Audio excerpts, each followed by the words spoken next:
Updated at 8:25 on Thursday, U.S. leader Donald Trump has signed into life new Russia sanctions that put EU firms, such as OMV, Wintershall, and Shell, at risk of fines. The president said in a note published the same day, the 2nd of August, that the sanctions bill was significantly flawed because it undermined his exclusive constitutional authority on foreign relations. He also said Congress should refrain from using this flawed bill to hinder our important work with our European allies to resolve the conflict in Ukraine. The law threatens to penalize companies that invest in big Russian energy projects or that help it to sell arms. It also imposes tighter credit controls on Russian banks and stops Trump, who was under suspicion of colluding with Russia to sway last year's U.S. election, from undoing Russia sanctions without a congressional review. Trump signed the bill out of sight of cameras instead of his normal pomp. The bill was earlier backed by a huge majority in Congress, meaning that Trump's veto would likely have been overturned had he chosen to wield it. The EU had also threatened to react, with the European Commission saying last week that it would act within days of the sanctions becoming law. But in statement on Wednesday, the Commission's president, Jean-Claude Juncker, noted that a significant proportion of the intended sanctions against Russia have been dropped and that Congress has committed to only apply sanctions after the country's allies are consulted. Still allies. I do believe we are still allies of the US, Juncker noted. European interests can thus be taken into account in the implementation of any sanctions. Juncker added that he retained the right to take adequate measures if the U.S. sanctions, once implemented, specifically disadvantage EU companies trading with Russia in the energy sector.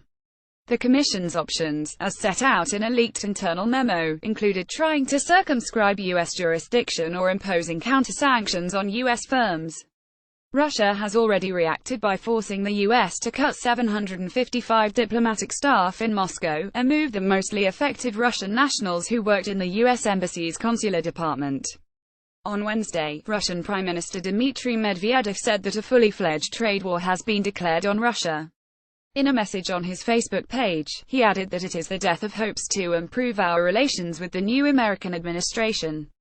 Germany and Austria have also threatened retaliation because the fines could hit Austrian firm OMV and German firms Uniper and Wintershall, as well as French firm Engie and Anglo-Dutch firm Shell, for their role in Nord Stream 2, Russia's planned gas pipeline to Germany.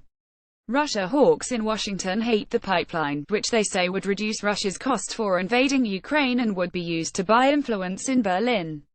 Business as usual, but European firms' willingness to do business in Russia despite its invasion of Ukraine was highlighted on Wednesday in an investigation by the Reuters news agency. Its probe found that Norway's Statoil was helping Russian firm Rosneft to get oil out of limestone using high-pressured water, a process known as fracking.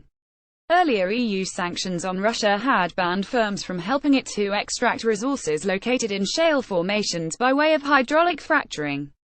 Rosneft and Statoil had initially said the project, in the so-called Domanic Formation, was a shale project, but Statoil later amended its literature. In the original press release, and communication following that, we used an imprecise geological term, a Statoil spokesman told Reuters.